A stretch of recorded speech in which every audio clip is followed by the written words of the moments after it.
Hey everyone, welcome back to my blog. So ये है trip day 3 और हम पहुंच चुके हैं माँ के भवन के बहुत ही ज़्यादा पास, जहाँ से माँ का भवन दिख रहा है। अगर आपने मेरा फर्स्ट और सेकंड ब्लॉग नहीं देखा है वैष्णो देवी ट्रिप का तो आप ज़रूर देखिए, और जिन्हें देखा है उसको आगे से अपन कंटिन्यू करते हैं। सो ये है डे 3 और माँ के भवन के हम देखो कितने पास पहुँच चुके थे, और पैदल चढ़ाई के बाद हमें यहाँ पर इतना सुकून मिला ना कि मैं आपको बता नहीं सकती हूँ। जो मेरा ड्रीम था, और अभी देखो मुझे कितने सारे चमत्कार होते हैं, दिखते हैं, मिलते हैं, वो मैं आपको सुनाती जाऊंगी। सो बहुत अच्छा था। और जब मैं यहाँ से देख रही थी ना, मैं उस वर्ड्स को शायद बता नहीं सकती जो मैंने फ़ील किया यहाँ पे। और यहाँ पे चलते हैं, यहाँ पे हेलीपैड के लिए बना हुआ है, पंछी हेलीपैड इसका नाम है। मैं प्रॉपर ऊपर से दिखाऊंगी कि ये कैसा दिखता है। जब हम लोग सांझी छत पे जाएंगे तो ये हेलीपैड दिखता है, तब मैं आपको दिखाऊंगी। जो चलिए चलते हैं, बढ़ते हैं भवन की ओर। सो ये यहाँ से माँ का भवन दिख रहा था, इतना सुंदर, और यहाँ पे सारी थकान हमारी दूर हो जाती है। और यही है माँ का भवन, जिसे दुर्गा भवन बोला जाता है, यही है माँ का भवन। तो चलिए चलते हैं। और अब यहाँ से तो रास्ते बहुत अच्छे लगेंगे, इतने अच्छे लगेंगे ना। पर यहाँ में आप देखो, ये वाला पहाड़ ऐसा लग रहा था जैसे गिर आएगा। भाई जल्दी जल्दी चलते हैं, क्योंकि यहाँ ये बहुत रिस्की है। यहाँ पे मतलब लैंडस्लाइड वगैरह होती रहती है, बहुत सारी चीज़ें लगी हुई हैं मतलब प्रोटेक्ट के लिए, बट रिस्क क्यों है, ऐसे क्यों खड़े हो।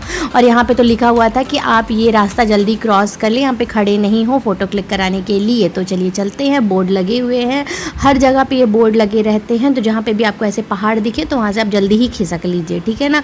तो चलिए चलते हैं। वैसे माँ के भवन में आज तक कभी भी कुछ ऐसा गलत नहीं हुआ है। सो आप यहाँ पे देख सकते हो भाई, इतनी नीचे मतलब पत्थर है। और माँ का जो ये भवन है, ये 4 पर्वत पीछे है। तो ये मेरे को देख देख के ना, हमें 2-4 कदम चलती थी फिर माँ के भवन की फ़ोटो लेने लगती थी, मेरे साथ ऐसा हो रहा था। तो चलिए यहाँ पे माँ से ये हमारी विनती थी जो हम यहाँ पे आए हैं। हम दोनों को भी आना था शादी के बाद, और मिशी को भी लेके आना था। तो माँ ने हमारी जो भी चीज़ें हैं सब पूरी की हैं, तो इसलिए हम लोग माँ के पास आए हैं। तो यहाँ पे मैं, मिशी और पांडे जी, हम अपनी अमानत लेके यहाँ पे आए थे। तो माँ के सामने थोड़ा बहुत ऐसे फ़ोटोज़ वगैरह क्लिक कराई हम लोगों ने। और यहाँ पे आप देखो हम लोगों को, यहाँ पे मिशी को आप देख सकते हो कितने प्यार से प्रणाम कर रही थी। वो सुबह ये 5 बजे का सीन है, जब हम माँ के भवन के एकदम पास पहुँच चुके थे। यहाँ पर इतना अच्छा लग रहा था। मिशी भी बहुत खुश हो गई थी कि मम्मा हम लोग आ गए, मम्मा हम लोग आ गए। तो सच में हम लोग पहुँच गए थे। अब चलिए नन्हे नन्हे कदमों से थोड़ा सा इसको चला लेते हैं, थोड़ा बहुत चल ले, कि 1-2 स्टेप तो चल ले, कम से कम 1-2 स्टेप इसीलिए चलाए। बाकी उसको बिल्कुल भी हमने मतलब क्या बोलूँ कि 50 कदम भी नहीं चलाया ऐसा। और फिर मैं रेडी हो गई थी, मैं मेन वहाँ पहुँच चुकी थी। फिर हम लोग ने नहाया धोया और रेडी हुआ, सूट पहना, ट्रैकिंग का ड्रेस हटा के। यहाँ पे पूरा नहाने धोने की व्यवस्था है, सब कुछ है। और नॉर्मल लॉकर भी है और डिजिटल लॉकर भी है, पर हमने अपना सारा सामान डिजिटल लॉकर में रखा था। और मतलब बॉयज़ के लिए और लेडीज़ के लिए अलग अलग नहाने धोने की व्यवस्था है। सब कुछ गवर्नमेंट की तरफ से है, फ्री ऑफ कॉस्ट। बट जो ये डिजिटल लॉकर है उसमें बस आपको 50 रुपीज़ पे करने पड़ेंगे। और आप मेरा ड्रेस देख के बताइए कि मैं कैसी लग रही हूँ। तो मैं, मिशी और पांडे जी भी नहा धो के सब रेडी हो गए थे। हम लोग यहाँ पे बहुत टाइमली पहुँच गए थे, और हम लोग 8 बजे के करीबन यहाँ से निकल गए थे माँ के दर्शन करने के लिए। और अंदर कुछ भी नहीं जाता है, सिंगल गॉगल्स, स्टेक बैग, कुछ भी नहीं, सिर्फ ट्रांसपेरेंट बॉटल जाते हैं, बाकी कुछ भी नहीं जाता है।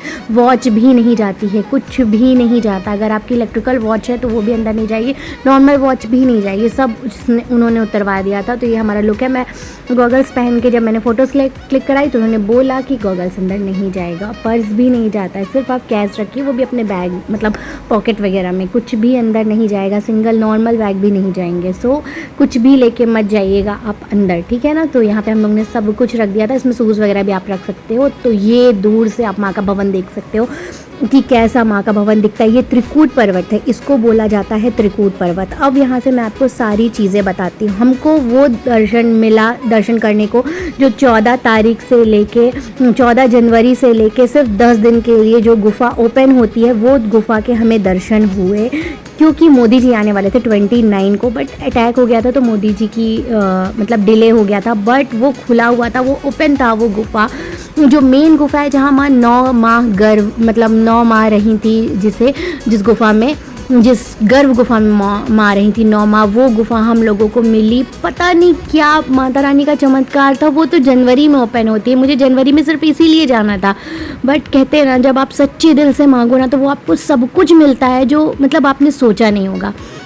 तो चलिए एक चीज़ और बताते हैं, और ये है मेन माँ का भवन जहाँ से हम लोग चल के जाएंगे।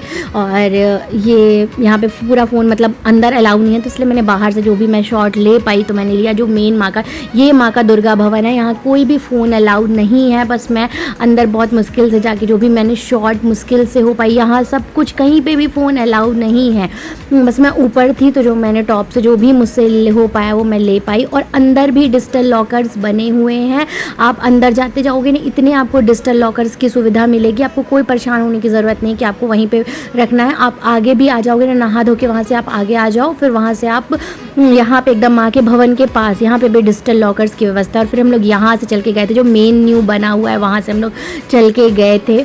तो ये मेन माँ का भवन है। और चलिए आपको मैं अंदर थोड़ा सा दिखा सकती हूँ, हल्का सा जो मेन माँ की गुफा है हल्की सी दिखा सकती हूँ। ये है मेन माँ की गुफा, और यहाँ से अब हम लोग को पिंडी रूप के दर्शन होंगे माँ के। और ऊपर से दिखा देते हैं कि वो गुफा लगती कैसी है। यहाँ पे आपको दर्शन होंगे माँ काली, माँ लक्ष्मी और माँ सरस्वती की, जो 3 पिंडियों के रूप में विराजमान है। और यही 2 गुफाएं हैं, दोनों तरफ से दर्शन होते हैं। माँ बीच में विराजमान है, तो दोनों तरफ से दर्शन होते हैं। ये मैंने एक शॉट मतलब निकाला था कहीं से, तो मैंने आपके साथ शेयर कर दिया हो। और ये है वो गर्भजून की गुफा जो अंदर से जाते हैं। यहाँ से कोई भी मोटा से मोटा इंसान अंदर से जाके बाहर निकल आता है। इसमें कोई दिक्कत नहीं है कि आप कितने मोटे हो कितने पतले हो, पर आप अंदर से जाके बाहर निकल सकते हो। और सबसे बड़ा चमत्कार मैं आपको बताती हूँ कि यात्रा में अगर आपको हिरण दिखता है, मुझे माँ के भवन के जो मैंने आपको दिखाया उसके जस्ट सामने काला हिरण देखने को मिला था। और मैं एकदम रोने लगी थी, क्योंकि मैं पांडे जी से ये चीज़ बता रही थी, क्योंकि काला हिरण पता नहीं अब मिलता है देखने को कि नहीं मिलता, क्योंकि वो बहुत ज़्यादा ठंडी में मिलता है। बट हमें काला हिरण देखने को मिला, बाय टच वुड हमें मिला माँ के भवन के जस्ट सामने। फिर हम लोग ने दर्शन किया, और यहाँ पे हम लोग ने अब अपना मोबाइल निकाल लिया था। और क्योंकि काल भैरव में अलाउ है, आप मोबाइल ले जा सकते हो। माँ के भवन को सच में ऐसा लग रहा था कितना सारा चीज़ें कैप्चर कर लूँ। फिर पांडे जी के थोड़े बहुत शॉट्स यहाँ पे मैंने कैप्चर किए, अपनी थोड़ी बहुत फ़ोटोज़ पांडे जी से बोली कि क्लिक कर दो। तो चलिए चलते हैं। अब हम लोग ने टिकट ले ली थी। मैं आपको एक चीज़ बताऊँ कि काल भैरव की टिकट में हमें सबसे ज़्यादा टाइम लगा। माँ के भवन से निकलने के बाद हम लोग ने काल भैरव की टिकट के लिए लाइन लगाई थी, जो कि हमें 3 घंटे लाइन में लगना पड़ा। हम इतना जल्दी दर्शन हो गए थे, सब कुछ बहुत अच्छे से हो गया था, बट काल भैरव की लाइन में हमें इतना ज़्यादा टाइम लगा। और फिर उसके बाद जब हम टोकन में वहाँ टिकट लेने में, फिर उसके बाद टाइम लगा हमें यहाँ पे जो मेन रोपवे में जाने के लिए जो हमें टाइम लगा। इसीलिए ये तो लाइन आपको कवर करनी पड़ेगी। बट मैं आपको एक चीज़ बता दूँ कि इसका आप ऑनलाइन रजिस्ट्रेशन करवा सकते हो। हमें भी करवाना था ऑनलाइन रजिस्ट्रेशन, बट हमारी जम्मू ही आते हमारी सिम बंद हो गई थी, इसलिए हमने नहीं करवाया था। और उसका रजिस्ट्रेशन होता है 1 दिन पहले, आप बहुत पहले से नहीं करवा सकते। और 1 दिन पहले हमारी सारी सिम बंद हो गई थी वहाँ वाली, तो इसलिए हम नहीं करवा पाए थे। बट आप करवा लेना। और पोस्टपेड सिम आप अपने मतलब नॉर्मल लोकल से भी ले सकते हो, जो हमने यहाँ से आके ली। और यहाँ से भी माँ का भवन दिख रहा था। और यहाँ तो आपको लाइन लगनी पड़ेगी, बस वो लाइन से आप बच जाओगे जो इस लाइन में हमने 3 घंटे लगे थे। और गवर्नमेंट इतनी मतलब चालू ही बोल सकते हो, सबसे बोल दिया कि टिकट बंद है, टिकट काउंटर बंद हो रहा है। जैसे टिकट काउंटर बंद हुआ और सारी भीड़ छट गई, बट हम ही ढीठ थे जो हम लगे हुए थे कि चलो जब भी खुलेगा तब भी हम लेंगे, शाम को ही दर्शन करके जाएंगे। और उन्होंने आधे घंटे बाद टिकट काउंटर खोल दिया, और जो 10 लाइन थी वो सिर्फ 1 लाइन बची, और टचवुड हमें टिकट मिल गई। और आज हम यहाँ पे दर्शन कर रहे थे काल भैरव के। मतलब बहुत ही बेकारी व्यवस्था है, आप यही बोल सकते हो। तो यही वो टिकट लाइन थी जो मैं दूर से ऐसे कैप्चर करके दिखाने की कोशिश कर रही थी। बहुत दूर था भाई, बहुत लोग परेशान हुए। काल भैरव में सबसे ज़्यादा लोग परेशान हो रहे हैं, क्योंकि यहाँ पे जो ये रोपवे की व्यवस्था है ना, मतलब जो रोपवे की जो टिकट है ना, वो सिर्फ 100 रुपये है, सिर्फ 100 रुपये है पर पर्सन, सिर्फ 100 रुपये। और 5 साल तक के बच्चों का कोई चार्ज नहीं है। और यहाँ पर आप देखो लाइन कितनी खतरनाक, कोई भी एक सिंगल पर्सन चढ़ के नहीं जा रहा, क्योंकि वो एकदम खड़ी चढ़ाई है, एकदम खड़ी। और यहाँ पर हम लोग टिकट लेने के लिए नहीं, रोपवे में बैठने के लिए हम लोग यहाँ पर खड़े हुए। टिकट टिकट लेने के लिए इससे 4 गुना ज़्यादा लंबी लाइन थी, और भी धूप में भाई, कोई व्यवस्था नहीं थी। काल भैरव में बहुत ज़्यादा धांधली है, मैं आपको यही बोलूँगी, वहाँ की व्यवस्था सही नहीं थी। और चलिए चलते हैं काल भैरव के दर्शन करते हैं, किसी को कुछ नहीं बोलते हैं, चलिए दर्शन करने चलते हैं। तो यहाँ पे ये है वो, सिर्फ 2 रोपवे चालू हैं और आपको छोटू सा दिख रहा है, बट ये छोटू सा नहीं है, इसमें एक बार में 60% आते हैं, मतलब एक बस के बराबर है। सिर्फ आपको जो छोटू सा दिख रहा है सिर्फ 2। और यहाँ पे घोड़ा गाड़ी खच्चर वालों ने इतनी ज़्यादा मतलब स्ट्राइक्स कर दी थी कि ये रोपवे बहुत मुश्किल से चालू हुआ है, बहुत ही मुश्किल से। और भवन से लेके बाणगंगा तक अभी भी रोपवे की व्यवस्था चालू नहीं हो पाई है, क्योंकि घोड़ा खाड़ी खच्चर वालों ने बहुत ज़्यादा मतलब स्ट्राइक कर देते हैं, बहुत ज़्यादा प्रदर्शन करते हैं। तो हम लोग यहाँ बैठते चलते उठते बैठते कैसे भी करते करते आगे पहुँच रहे हैं, क्योंकि कोई भी ऊपर शेड नहीं है, आगे जाके थोड़ा शेड आएगा। तो कहीं कहीं शेड है, कहीं कहीं शेड नहीं है। तो यहाँ पर भी हम लोग को बहुत सबसे ज़्यादा टाइम हमें 8 बजे से शाम को 5 बजे तक का जितना भी टाइम हमारा गया है, सुबह 8 बजे से शाम को 5 बजे तक सारा काल भैरव में। बट बोला जाता है ना, माँ ने ही बोला था सभी से कि आप मेरे दर्शन के बाद अगर भैरवनाथ के दर्शन नहीं करोगे तो आपका दर्शन अधूरा माना जाएगा। तो यार हम लोग इतने मीलों दूर चल के आए हैं और उनका दर्शन नहीं करेंगे, माँ के दर्शन अधूरे हो जाएंगे। तो यहाँ पे हम लोग ने बोला कि चलो माँ के दर्शन करते हैं और चलते हैं। कड़ी धूप नंगे पैर चलते हुए और हम लोग माँ के भवन मतलब भैरव बाबा के भवन पहुँचने वाले हैं। और मैं आपको सिर्फ एक ही चीज़ बोलूँगी कि यहाँ आने के लिए आपको कोई भी लग्जरी चीज़ की ज़रूरत नहीं है, कुछ भी चीज़ की ज़रूरत नहीं है, ना कोई प्रसाद ना कुछ भी ज़रूरत नहीं है। सिर्फ आपको श्रद्धा होनी चाहिए, और अगर आपको ट्रैक करना है तो एक जूता, उसके अलावा आपको किसी भी चीज़ की ज़रूरत नहीं है और आप यहाँ आ सकते हैं। और कटरा बिल्कुल सेफ़ है। जम्मू कश्मीर में प्रॉब्लम है, बट कटरा में बहुत ज़्यादा व्यवस्था है, आप बिल्कुल आ सकते हो, डेफिनेटली आ सकते हो, बिल्कुल मतलब मैं आपको सच्ची बता रही हूँ, आप आ सकते हो, यहाँ बहुत ज़्यादा सुरक्षा व्यवस्था है। तो चलिए चलते हैं। मैं आपको नेक्स्ट डे का भी सीन दिखाऊंगी जो मेरे साथ हुआ, क्योंकि अभी तो हमको पता ही नहीं है, इसी टाइम पे ही शायद पहलगाम पे अटैक हुआ था जब हम माँ वैष्णो देवी में थे, और हमको 23 को निकलना था पहलगाम, मतलब फर्स्ट डे पहले श्रीनगर और उसी दिन ही फर्स्ट डे पहलगाम में निकलना था। तो पता नहीं बस माँ ने कैसे बचाया है ना, अपने पास बुला के, अपने चरणों में बुला के ऐसे बचाया माँ ने मुझे, तो उसके लिए मेरे पास वर्ड्स नहीं है। और ऐसे ही बात करते करते हम लोग आ गए थे। और देखो मिशी ऐसे इंगेज रहती है, सब लोग पूछते हैं ना कि बिना स्क्रीन के तुम इंगेज कैसे रहते हो। माँ बाप कार्टून बन जाते हैं उसको इंगेज रखने में, माँ बाप अपना क्या हाल करते हैं ना उसको इंगेज करने में, सिर्फ वो माँ बाप ही जानते हैं। और देखिए सब लोग उतर के आ गए हैं। रोपवे में दो तरफ है रोपवे, एक इस साइड और एक उस साइड है। तो एक बार में 100 लोगों को रखा जाता है, एक आधे इस रोपवे में आते हैं, आगे आधे उसमें आते हैं। तो चलिए हमारी तो खटोला आ गया है, इसी को हम लोग उड़न खटोला बोलते हैं। तो चलिए अब हम लोग इसके अंदर आ गए थे। तो भाई बहुत अच्छा एक्सपीरियंस है। इसमें कोई चेयर नहीं है, आपको खड़े होकर जाना है और 2 मिनट में आप पहुंच सकते हैं। और मेरे आंखों में जो आंसू है ना, ये खुशी का आंसू है, आप इसको बिल्कुल ऐसे मत लीजिएगा। मैं बहुत खुश थी, बहुत ज़्यादा हैप्पी थी, उस चीज़ का आंसू है, तो आप उसको वो मत लीजिएगा कि मैं क्यों रो रही हूँ। क्योंकि मंदिर में आके मैं बहुत ज़्यादा भावुक हो जाती हूँ, क्योंकि मैं एक ऐसे इंसान हूँ ना कि मैं अपना किसी के सामने नहीं रोती हूँ, बट एक इंसान ऐसा है, एक मेरा पति और एक भगवान, जिसके सामने मैं रो देती हूँ, बहुत जल्दी रो देती हूँ। तो यहाँ पे अब हम लोग चल रहे थे और भाई इतना ख़तरनाक घाटी है, बहुत ज़्यादा घाटी, और स्ट्रेट घाटी जिसको बोलते हैं ना, सीधी घाटी, बहुत डेंजर था। तो मैं आपको अगर हो पाएगा तो मैं आपको नीचे का दिखाती हूँ कि कैसा लग रहा है। मैं तो मेरा फेस देखो कि मुझे डर लगा इसलिए। तो ये देखो ऐसा लगा कि बस राम राम। और पता वहाँ पे ना एकदम पिन ड्रॉप साइलेंस था, सब डरे हुए थे, एक भी आवाज़ नहीं आ रही थी। पता इतना सब डरे हुए थे ना कि लिटरली एक पिन की भी आवाज़ नहीं आ रही थी, सब लोग इतना ज़्यादा डरे हुए थे। और हम लोग फाइनली पहुँचने वाले हैं और पहुँच ही गए थे। और जय माता दी, और माँ का भवन एकदम पास है। काल भैरव का यहाँ पे धड़ रखा था माँ ने, और काल भैरव ने बहुत ज़्यादा माँ से प्रार्थना की थी कि सब लोग मेरी निंदा करेंगे और मुझे बिल्कुल भी वो नहीं करेंगे, सब लोग मुझे दोषी कहेंगे। तो इतना ज़्यादा रिक्वेस्ट की थी, और उन्होंने ही काल भैरव, जो भैरव बाबा है, पहली बार उन्होंने ही माँ वैष्णो देवी को माँ बोला था, जिससे माँ का नाम प्रसिद्ध हो गया था। उन्होंने ही माता बोला था, माँ बोला था। तो माता रानी ने बोला था कि अगर तुमने मुझे माता बोला है, माँ कहा है, तो ये पूरा संसार मुझे माता बोलेगा। और मेरी पूजा के बाद ये पूरी दुनिया तुम्हारी पूजा करेगी, और जो तुम्हारी पूजा नहीं करेगा ना, उसको, जो भी मेरे पास दर्शन करने के लिए आया, जो भी उसने कठिन तपस्या की, उसको किसी भी चीज़ का फल नहीं मिलेगा। तो यहाँ पे काल भैरव के आपको दर्शन होते हैं। भैरव का धर पड़ा हुआ है, बट आप उसको ना ऑरेंज कलर के, मतलब जैसे वो बजरंगी को ऐसे वो पोतते हैं या लीपना जिसको भी बोलते हैं, वो कर दिया जाता है, पूरा शेड कर दिया जाता है, तो वैसा कर दिया गया है। पर मैं धूनी का मैं ले पाई हूँ, बाकी मेन काल भैरव की मैं फ़ोटो नहीं ले पाई हूँ क्योंकि वो बिल्कुल अलाउ नहीं थी। पर मैंने धूनी की थोड़ी सी फ़ोटोज़ ली हैं, बाकी और तो मैं कुछ भी नहीं ले पाई। पर चलिए देखिए, ऐसे बात करते करते हम लोग पहुँच गए।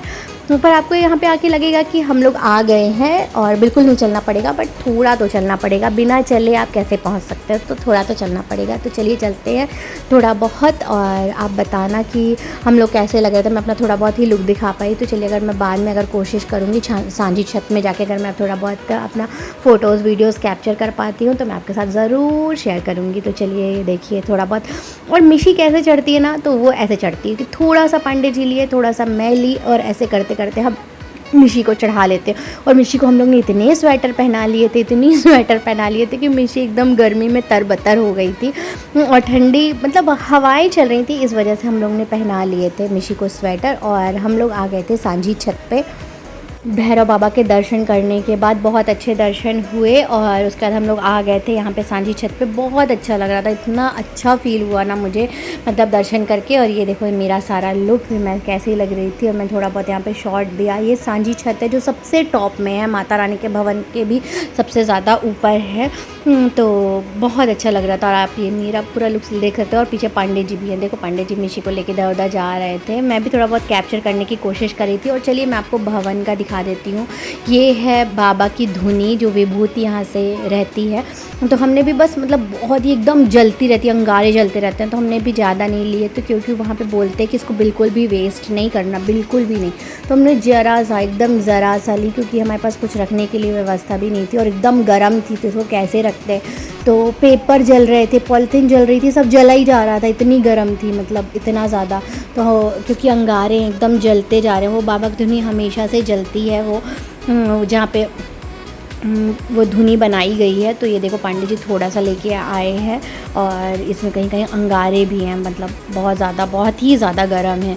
तो ये देखो मैं हूँ, और मैं पांडे जी से बोल रही थी कि थोड़ा सा शॉट ले लेते हैं। हम लोग ने भैरव बाबा के दर्शन किए, और सच बता रही हूँ कि माता रानी के लिए लोगों ने पता नहीं क्या क्या किए हैं, पता मतलब ऐसा फ़ील हुआ ना मुझे आके यहाँ पे, लोग कैसे कैसे चल के आए हैं, कैसे कैसे लोगों ने क्या क्या किया है ना। मैं मतलब जब रास्ते में देखते हुए आ रही थी ना, मैं अपने आप को बता नहीं सक रही थी कि यार, सब लोग मुझे बोल रहे थे तुम पैदल गई पैदल गई, मुझसे कितने अपाहिज अपाहिज, मतलब हम लोग तो एकदम नॉर्मल, हम लोग की बॉडी है, नॉर्मल बॉडी है, फुल भगवान ने हमें सब कुछ दिया है। जिनके पास पैर नहीं है, हाथ नहीं है, बूढ़े हैं, 80-90 साल के, वो लोग आ रहे हैं भाई। हम लोग तो फिर भी हमारे पास पूरा, भगवान ने पूरा शरीर दिया है हमको, सब कुछ, मतलब हमें भगवान ने संपन्न बनाया है, जिसको संपन्न बोलते हैं। तो जो हम लोग नहीं आ सकते तो कौन आ सकता है। तो यहाँ से माँ का भवन दिख रहा था, थोड़ा बहुत मैंने शॉट लेने की कोशिश की। तो आपको ये बताना कि आपको ये सब शॉट्स वगैरह कैसे लगे। मैं जो भी मेरे से ट्राई हो पा रहा था मैं सब कुछ कर रही थी। और मिशी अभी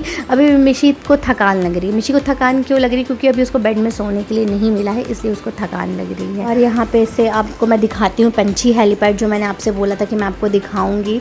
तो मैं यहाँ पे बहुत ज़्यादा कैप्चर करने की कोशिश कर रही थी, बट मुझे आगे जाने में थोड़ा सा डर लग रहा था। रेलिंग लगी हुई थी, चलिए मैं फिर भी आपको थोड़ा सा, और मैंने ना स्टिक ली हुई थी मतलब शूट करने के लिए, तो इसलिए मुझे ज़्यादा प्रॉब्लम नहीं हो रही थी। आप देख सकते हो पहाड़ कितने ज़्यादा डेंजर लग रहे थे, बहुत ही ज़्यादा, मतलब मुझे तो भाई बहुत डर लगता है, बहुत ऊंचाई से डर लगता है। बट कोई बात नहीं, मैं जो भी हुआ मैं जैसा भी कैप्चर कर पाई, मैंने आप सबके लिए वो सब कैप्चर करने की कोशिश की थी। और ये है सांझी छत, जो जहाँ पे भैरव बाबा थे। और यहाँ पे आप देख सकते हो कितनी ज़्यादा वाली भीड़ है भाई, बहुत ज़्यादा भीड़ थी यहाँ पे, बहुत ही ज़्यादा भीड़ थी। बट ये भी बोल सकते गवर्नमेंट ने बहुत ज़्यादा व्यवस्था की है, सब कुछ बहुत अच्छा। और यहाँ तक व्यवस्था करने के लिए ना गवर्नमेंट को कितनी मुश्किलों का सामना करना पड़ा ना, वो सिर्फ गवर्नमेंट ही जानती होगी। यार आप देख सकते हो हेलीपैड आपको यहाँ से दिख रहा है, वो बना हुआ है हेलीपैड। और ये बुज़ुर्गों के लिए बहुत अच्छा है यार, बुज़ुर्ग नहीं चल पाते हैं तो यहाँ तक आ जाएं, और आराम से वहाँ से गाड़ियाँ वगैरह मिल जाएंगी तो वो भवन तक जा सकते हैं। और अब हम लोग फिर से वेट कर रहे हैं हमारा रोपवे का। उसी टिकट में 100 में आप आ भी सकते हो और जा भी सकते हो, तो ये तो बिल्कुल ही कर लेना यार, क्योंकि ये वाला जो मतलब चढ़ाई है ना, ये बहुत ही कठिन है, बहुत ही कठिन, बहुत एकदम सीधी चढ़ाई है। इससे अच्छा आप रोपवे वगैरह कर लेना। पहले भी घोड़ा गाड़ी कच्चर चलते थे तो लोग यहाँ के लिए तो कर ही लेते थे, तो आप यहाँ पर कर लेना और आप यहाँ पर बहुत जल्दी पहुँच जाओगे। अच्छा रहेगा, 2 या 3 मिनट में आराम से पहुँच जाओगे। 100 रुपये में आना जाना दोनों चीज़ हो जाएगा, तो क्या ही बुरा है। और 10 साल मतलब 5 साल तक के छोटे बच्चों का बिल्कुल भी कोई चार्ज नहीं लगता है। मैंने आपको अपनी सारी चीज़ें बता दी कि मेरे साथ कितना चमत्कार हुआ। पहला चमत्कार हुआ कि मिशी का आराम से मुंडन हो गया। दूसरा चमत्कार हुआ कि वो गुफ़ा हमें देखने को मिली जो साल में सिर्फ 10 दिन के लिए ओपन होती है।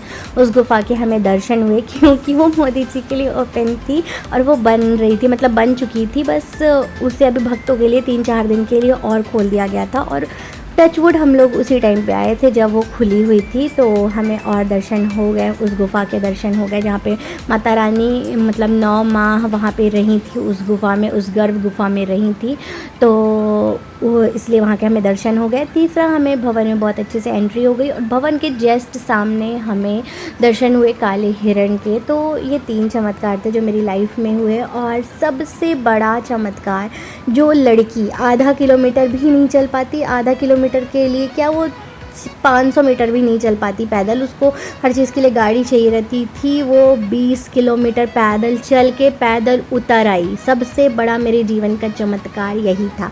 और सबसे बड़ा चमत्कार ये था कि आपने मुझे बुलाया, इससे बड़ा चमत्कार कुछ भी नहीं था। तो चलिए चलते हैं। और हमने अपना ड्रेस चेंज कर लिया था और मिशी के लिए यहाँ से ले ली थी गाड़ी, क्योंकि अब हो रही थी हालत ख़राब। 2 दिन पूरे हो गए हैं हमें मतलब चलना उतरना, और हम यहाँ पे लोग आके रेस्ट लेते हैं, कम से कम 5 से 6 घंटे का लोग रेस्ट लेते हैं, उसके बाद उतरते हैं। तो चलिए, मेरी और पांडे जी की कुछ बातें हैं जो मैं आपसे शेयर करना चाहती हूँ, जो हमने वहाँ पे फ़ील किया। सो चलिए आप हमारी बातें सुनिए थोड़ा सा। और अब थकान के साथ बहुत अच्छा लगा। ज़िंदगी का ऐसा एक्सपीरियंस जो लग रहा है सपना सच हुआ हो। माता के इतने अच्छे दर्शन हुए जो कभी सोच नहीं सकते थे। तो अब हमने मिशी के लिए क्या एक्सपीरियंस किया है ना, ले लिया है, सब कुछ बताया है मैंने आपको, सब कुछ देखिएगा, अच्छा लगेगा। और अगर ज़िंदगी में मौका मिले तो घूमने आना है तो भगवान के दरबार में आइए। ऐसी ऐसी चीज़ें एक्सपीरियंस होती हैं जो कभी ज़िंदगी में इंसान सोचा भी ना हो। बस मन से आइएगा, मन ना हो तो मत आइएगा। घर में रहिए, ज़्यादा अच्छा है बिना मन के जाने से। 1 महीने सर ठोक के माता रानी से बोल दो ना, माता रानी ना बुला लेना तो बोल देना, पर हाँ मन से बोलना, केवल बोलने कि भवन देख के आंसू आ जाए सिर। तो फिर जो हम लोग ने मतलब गाड़ी ली थी, तो यहीं पे भवन के पास ही बना हुआ था ये पर्ची काउंटर। तो चलिए यहाँ पे हम लोग पर्ची कटाते हैं और यहाँ पे थोड़ा नाचते गाते हैं और चलते हैं नीचे।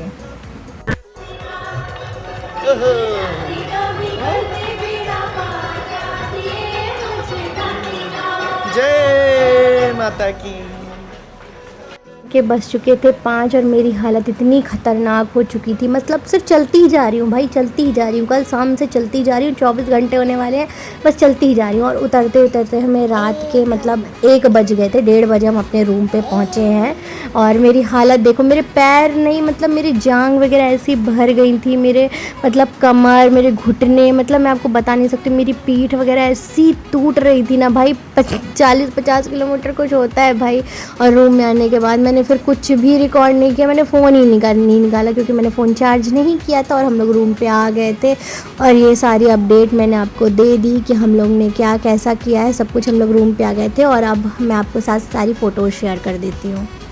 और मैं यहाँ पे आपको आने के बाद एक चीज़ बता देती हूँ कि मेरी हालत ऐसी थी। और हमने आके रूम चेंज कर लिया था, हमने ले लिया था थोड़ा बड़ा रूम, और ये इसमें डबल बेड था और ये छोटा बेड था। और इसका मैं रीज़न बताऊँगी कल कि मैंने इतना बड़ा रूम क्यों लिया है, और सारा सामान हमारा सब कुछ फैला हुआ है। इसके लिए आपको सेकंड ब्लॉग देखना पड़ेगा, क्योंकि इसी रूम पे भी हमें रहना है। इसका बहुत बड़ा रीज़न है, जो भी बहुत सारी चीज़ें होने वाली हैं। और जैसे हम नीचे उतरे, मेरी माँ का मतलब नीचे उतरे भी नहीं थे हम लोग, 10:30 बजे मेरी माँ का कॉल आता है और वो बहुत रो रही थी। रो क्यों रही थी हमें कुछ भी नहीं पता था, उन्होंने भी हमें नहीं बताया था। और ये था वॉशरूम, बहुत ही प्यारा सा, सब कुछ अच्छा था। और रो क्यों रही थी हमें नहीं पता था, क्योंकि आज था 22 अप्रैल और पहलगाँव में हुआ था अटैक विदाउट न्यूज़, हमें कुछ भी नहीं पता था। तो अभी देखिए आगे आगे होता है क्या, हमारे साथ क्या क्या होता है, और इसके लिए आपको नेक्स्ट ब्लॉग देखना पड़ेगा। थोड़ा बहुत मैंने आपके साथ स्टोरीज़ में अपडेट कर दिया था कि मैं सेफ़ली पहुंच गई हूं, बट हमने वहां पे क्या क्या चीज़ें झेली वो मैं आपके साथ सारी चीज़ें नेक्स्ट ब्लॉग में शेयर करूंगी सब कुछ। तो ये है माँ के भवन, सारी फ़ोटोज़, और माँ का भवन तो आँखों में बस गया है भाई, कब दोबारा जाऊँगी अभी से ही। मतलब अभी तो मुझे मतलब लिटरली 10 दिन भी नहीं हुए आए हुए, और मुझे अभी से दोबारा जाने का मन करने लगा। और अभी मैं फिर से चल सकती हूँ 20 किलोमीटर, क्या मैं आज जा भी सकती हूँ, आ भी सकती हूँ, तो मुझे कोई दिक्कत नहीं है, फिर से बुलाना माँ। और मैं आपको एक चीज़ और बता दूँ, मैं वहाँ गई थी, मैं वहाँ हो के आई हूँ। मैं वहाँ पे ऐसे टाइम पे थी ना जब बहुत सारी दिक्कत चल रही थी, तब मैं वहाँ पे थी। तो Katra is totally safe, Katra is under army control, तो आप जा सकते हो, कटरा में कोई भी दिक्कत नहीं है, तो कटरा बिल्कुल जा सकते हो। अगर हाँ आपको अवॉइड करना है तो अभी आप जब तक थोड़ा सा इंडिया पाकिस्तान में ये सब चीज़ें चल रही है थोड़े दिन आप अवॉइड कर सकते हो, बट हाँ आप जा सकते हो, कोई भी दिक्कत नहीं। और जिनकी टिकट है वो तो जा सकते हो, मत कराओ कैंसिल यार, चले जाओ, बहुत ज़्यादा अच्छा लगेगा, बहुत सुकून मिलेगा। और वो बिल्कुल भी आर्मी कंट्रोल के अंडर है, तो आप आराम से जा सकते हो। और देखिए माँ के भवन के पास हम लोग थे, और जब हम लोग अंदर जा रहे थे बहुत अच्छा लग रहा था। मतलब मैं आपसे वो चीज़, वो पल नहीं बता सकती जब मैंने माँ के पिंडी रूप में दर्शन किए। काश मैं वो सब सारी चीज़ें आपके साथ कैप्चर करके शेयर कर पाती, पर अंदर मोबाइल अलाउ नहीं था, इसलिए मैं आपके साथ शेयर नहीं कर पाई वो चीज़ें। बट मैंने आपके साथ सारा सफ़र, सारा जितना भी चीज़ें थी मैंने आपके साथ सब कुछ शेयर कर दिया। और जितनी इन्फॉर्मेशन थी, जो जो मुझे इन्फॉर्मेशन चाहिए थी, मतलब एक एक पर्टिकुलर इन्फॉर्मेशन, तो वो मैंने सारी चीज़ें कैप्चर की और आप सबके साथ शेयर करने की एकदम कोशिश की कि अगर आप कभी जाओ ना तो आपको कोई प्रॉब्लम नहीं हो। और लिटरली ना वहाँ ज़्यादा पैसे नहीं लगते हैं, मतलब अगर आप घोड़ा गाड़ी कच्चर भी करोगे तो आप मेन वहाँ से आप टिकट काउंटर से कटवा सकते हो, वहाँ से आप आराम से पहुँच सकते हो, कोई भी दिक्कत नहीं होगी, कोई भी दिक्कत नहीं होगी, आराम से आप जा सकते हो। और मेरे बैकग्राउंड म्यूज़िक में मिशी भी आपसे कुछ सारी चीज़ें बता रही हैं आराम से बोल बोल के। तो सारे माँ के दर्शन किया। और ये हेलीपैड, पंछी हेलीपैड इसे बोला जाता है, और बुज़ुर्गों के लिए तो ये बहुत सही है, मतलब जो बहुत ज़्यादा बुज़ुर्ग हैं उनके लिए, मतलब अगर उनके बच्चे अफोर्ड कर सकते हैं ना तो ये बहुत ज़्यादा अच्छा है। प्लीज़ कर लेना, अपने पेरेंट्स के लिए तो इतना तो कर ही सकते हो यार।